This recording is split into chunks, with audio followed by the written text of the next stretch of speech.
Good morning, ladies and gentlemen. I'm meadsy69. Welcome back to the channel and another World of Dummies. What are they doing? What are they doing? Just a few noobs in World of Tank Blitz. And of course, we have them quite often. Now, of course, I do apologize for the Castilla map here. I have actually sorted it now. I had to lower the graphics. I did know that, but I just forgot. So the next replay that you should see of Castilla, it shouldn't be as bad as it is now. So yeah, World of Dummies. Now, this game, a good friend of mine, he's playing this game, and I don't know what they're thinking. Honestly, I don't know what the enemy team are thinking when it comes to pretty much one player. He just starts raging for no reason. Literally no reason whatsoever. And yeah, he's pretty brutal, and it is that T100, I believe, right there. So Lagundo, he's having a good game. And it's annoying when you just want to get on with your game. You just want to play the game, but yet someone just keeps attacking you for no reason. Pretty much you're going to see later on in the game. So it doesn't happen straight away. And what Lagundo does, I really admire. I really admire. And it's not a lot. It's not what a lot of people do. So we're just going to see the game. He has a good game, and it's kind of like a neck and neck game at the moment. There's one tank down. Of course, there are a couple of one tanks, and the T100 is the guy that we're looking at here. So as you can see, he's not around anywhere. He's not around this side of the map. He pretty much left his team. Maybe he saw the danger. I'm not saying he's a noob because he was not with his team, but you can see when we can find him, he isn't where the majority of the team are, and you can see him there. So I'm not saying that was a noob move. Maybe he did spot the danger and his whole team wasn't there. As you can see, the T57, well, not the T57, but the other team, some of his teammates are there as well. Now, straight away, the T57, he's, yeah, I don't know what he was doing. He was actually up here on the top, yeah, GG T57. But they've spotted the danger in the T100, and they've decided to rush this guy. And they know now he's sort of flanked around. He is on his own. So that was actually a very good move from Lagundo there. And as he killed him, Lagundo, kill yourself. Ever since he dies, he literally just rages at my boy here. Literally, there was no need for it. A 40-year-old jihadi faggot.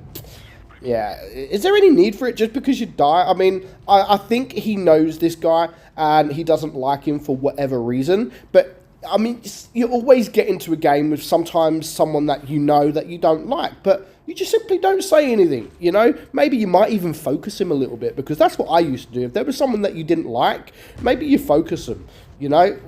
But to say the stuff that, I was going to say shit, to say the shit that this guy is coming out with, there is no reason to do it at all.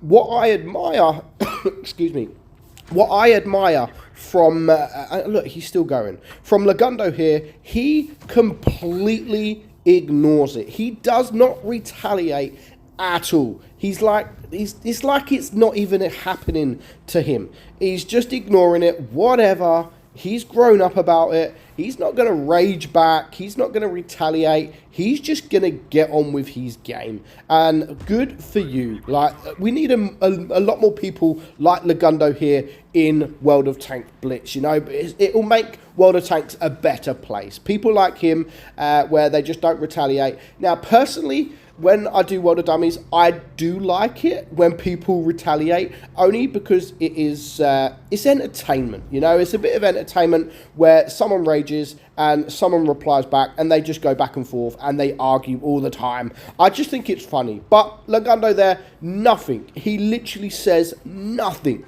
and he just gets on with the game, and at least they win the battle. Now, this replay here, I I was watching it and I'm thinking, what the hell is going on?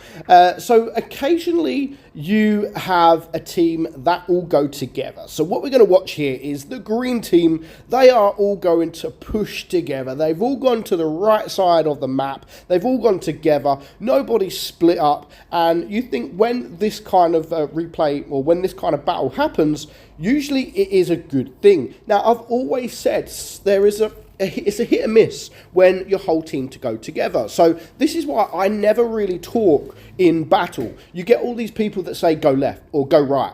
It's not always the case. It's not always the case that all your team go together. You need the spotters. You need the tank destroyers, you know, in position. Sometimes you have to have players that go the other way. But when all your team go the same way, it's not always a good thing. Now, this game here, as you can see, the whole green team, except for our grill, is gone to the right side. Now, if I was the grill, I would get the hell out of there because nobody is spotted, which normally means that everybody on the red team is going to come from the left side. That is until a couple of the heavies have been spotted. Now, they've got spotted kind of in the middle there, and where I say that it's not always a good thing that your whole team go together, the whole enemy team have decided pretty much to do the same thing, but except all go together, they've all pretty much stayed in spawn. Now, this tactic, I've done this kind of video before, this tactic isn't the worst tactic. I think this is actually a really good tactic if it pays off, but you're never really able to do this tactic because, you know, when people at the start of the game say go left or go right, nobody ever says, guys, let's just stay in spawn. Let's just stay in spawn. Nobody says it. But if you and your whole team was to stay in spawn, imagine how off guard you would catch the enemy team. You know, you'd catch people come around, maybe like a fast tank, thinking that if you've gone right, the whole team have gone left, so I'm going to go and flank them. So a medium or a light tank goes to flank, they get into the enemy spawn, and there's 7 tanks there, all looking at you. You're dead within 2 seconds. Personally, I think if it pays off, it is a really, really good tactic. You know, maybe people should use this in tournaments. Maybe the pros should use my tactics. They might actually win. But honestly, I think if it pays off, it is a right tactic. But you're never going to really use it as an on-purpose tactic. You're never going to use that tactic on purpose in random games because it will just never normally work. Because you've got to get all 7 of your guys to sit in spawn. Now, the enemy did actually sit in spawn. They've all sat in spawn. It's actually looking quite good for the green team at the moment. But that is all going to change. Now, there's 2 players on the enemy team that actually do a really, really good job. The E6 here does a fantastic job. But we're going to watch some, I don't even know what he's doing. The WZ on the green team, honestly, I have no idea what he's doing. This should have been an easy win for the green team. It should have been an easy win.